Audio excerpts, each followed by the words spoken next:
Саламатсыздарбы, урматтуу телекөрүүчүлөр, урматтуу радио угуучулар. Бардыгыңыздарды кирип келген майрамы менен куттуктайм. Ал эми уруксат берсеңиздер, бүгүнкү 1 май 2020 жылкы кыскача статистикалык маалымат COVID-19 боюнча берип кетейин. Бир сутка ичинде жалпысынан 42 бейтап ооруканадан айыгып чыгарылды. Бишкек шаарынан 8 бейтап, Ош шаарынан 10 бейтап, Ош облусунан 9, Жалал Абад облусунан 3 бейтап, Нарын облусунан 11, ал эми Ысык Көл облусунан 1 бейтап чыгарылды. Кайталап алынган анализдердин жыйынтыктары терс. Республика боюнча бүгүнкү күнгө чейин жалпы 504 бейтап айыгып ооруканадан чыгарылды. 2020 жылдын 1 майына карата республика боюнча тастыкталган COVID-19 инфекциясынын жаңы 10 учур катталды. Анын ичинен Ош облусунда 3, Бишкек шаарында 5, Нарын облусунда 1, Баткен облусунда 1 учур. Кыргызстанда тастыкталган COVID-19 инфекциясынын жалпы 756 учуру катталды. Анын ичинде Жалал Абад облусунда 114, Ош облусунда 166, Ош шаарында 111, Чүй облусунда 61, Бишкек шаарында 188, Баткен облусунда 10, Нарын облусунда 96, Ысык Көл облусунда 10 учур. Бир сутка ичинде коронавирус жуктуруп алган медициналык кызматкерлердин саны 3-тү түздү. Алардын ичинен Бишкек шаарында 2, Нарын облусунан 1 медициналык кызматкер катталды.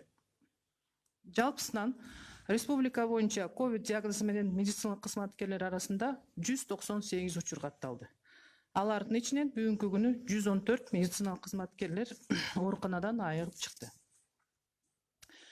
Жалпы катталган учурлардын ичинен 406 аял адамы, 350 эркек адамы катталды. Жаңы катталган учурларда 4 аял, 6 эркек. Ал эми COVID-19 инфекциясынын катталган учурларын жаш өзгөчөлүгүнө жараша бөлүштүрүп карап келсек, 15 жашка чейинки балдар 102, анын ичинен 1 жашка чейинки балдар 5, 35 жаштан 55 жашка чейин 259 адам, 55 жаштан андан жогору 159 адам түздү. Ооруканада жаткырылган бейтаптардын саны республика боюнча 244 адам түздү. Оор абалда 11, алардын ичинен 5-өө жандандыруу бөлүмүндө дарыланып жатат. Орточо оор абалда 41, канааттандырарлык абалда 192. Айыгып чыгарылгандардын саны 504 түздү. Бүгүнкү күндө изилдөөгө келип түшкөн үлгүлөрдүн саны 5 февраль 2020 жылдан баштап 53140 изилдөөнү түздү. COVID-19 лабораториялык жактан тастыкталган оорулар менен байланышта болгон жактардын саны, жарандардын саны 3139 адамды түздү. Байланышта болгондордун саны эпидемиологиялык изилдөөлөрдүн жүрүшүндө өзгөрүш жок дымал. Ал эми республика боюнча обсервация жаткан адамдардын жалпы саны 874 түздү. Уруксат берсеңиздер, бүгүн 1 майдан баштап өзгөчө абалдын айрым чектөөлөрү алынгандан кийин ишти кайра жандандыруу мезгилиндеги коронавирус инфекциясынын жайлуусуна бөгөт коюу санитардык эпидемиологиялык чараларга кыскача токтолуп кетсем. Мекемелердин жетекчилери коронавирус инфекциясынын жугуусуна бөгөт коюу максатында кызматкерлерине жана алардын уюмдарын келгендер үчүн коопсуз шарттарды түзүүсү зарыл. Ал кайсы шарттар? Бул жумушка кызматкерлердин чакан топ менен баруу графигин иштеп чыгуу, кызматкерлер транспорт менен камсыздоо, ошол эле учурда ошол транспорттун ичинде жүргүнчүлөрдүн ортосундагы аралыкты сактоо жана ал автоунааны жууп тазалоо жана милдеттүү түрдө дезинфекциялоо жана салонду желдетип туруу. Ошол дезинфекциялоо каражаттары менен сөзсүз түрдө автоунаанын кармагычтарын, эшиктин туткаларын дезинфекциялоо. Андан сырткары кызматкерлер кеңсенин кире беришинде 1-1,5 метрден кем эмес физикалык аралыкты сакташ керек. Кеңсенин кире беришинде ар бир кызматкерге милдеттүү түрдө байланышсыз термометрия жүргүзүү. Кеңсенин кире беришинде кызматкерлердин колун 70% спирт камтыган антисептик менен тазалоо үчүн атайын санитайзерлерди орнотуу. Жумушчу бөлмөлөрдү дезинфекциялоо дагы бир санитардык эпидемиологиялык чаралардын бири болуп эсептелинет.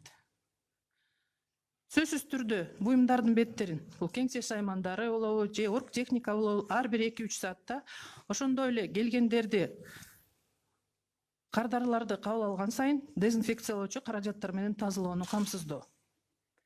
Өндүрүштүк бөлмөлөрдү дезинфекциялоочу каражаттар менен күн сайын тазалап жана жууп турууну уюштуруу керек. Бул эшиктин туткалары, стулдун кармагычтары, жарык өчүргүчтөр, даараткана бөлмөлөрү, кол жуучу раковиналар жана башка ушул сыяктуу буюмдарды сүртүп туруу абзел.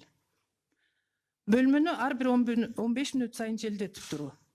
Абаны айландыруучу же бактерицидтик, ультрафиолеттик нурдандыруучу жабдууларды орнотуу. Жана андан сырткары капкага жабылуучу таштанды чакалар менен камсыз кылуу. Жумуш орундарында кызматкерлер үчүн атайын сөзсүз түрдө колду самындап жуу үчүн шарттарды түзүү. Албетте, ошол мекеменин кызматкерлери өздөрүнүн жеке гигиена эрежелерин сакташ керек. Бул колду тез-тезден 20 секундтан кем эмес самындап жууп туруу, же болбосо спирт камтылган жекече антисептик менен тазалоо, жумуш күнү аяктаганга чейин кызматкерлердин же келген адамдардын ортосунда 1,5-2 метр кем эмес аралыкты сактоо. Эгерде бөлмөдө бир эле учурда 2ден ашык киши бар болсо, бет каптарды сөзсүз түрдө тагынуу. Респиратордук этикетти сактоо. Бул биз мурда белгилеп кеткендей, түшкүргөндө же чөтөлгөндө ооз жана мурунду кагаз кол арчы менен жабуу, кол алышпай учурашуу жана коштошуу. Эгерде кызматкерлерде курчтен вирустук оорулардын белгилери пайда болсо, бул жөтөл, дене табынын көтөрүлүшү же болбосо дем алуунун начарлашы болсо, учурда кеңсеге келүүгө тыюу салынат. Урматтуу биздин мекендештер, 1 майдан баштап өзүңүздөр билгендей, биздин кээ бир ишканалардын иш активдүүлүгү жандандырылды. Ошондуктан бул мен айтып кеткен эрежелерди сактоо өзүңүздөрдү, өзүңүздөрдүн жакындарыңыздарды жана өзүңүздөрдүн коллегаларыңыздарды курч, дем, вирустук оорулардан сактоого жардам берет. Ошондуктан мен сиздерди дагы бир жолу чакырып кетип элем, ушул эрежелерге көңүл буруңуздар.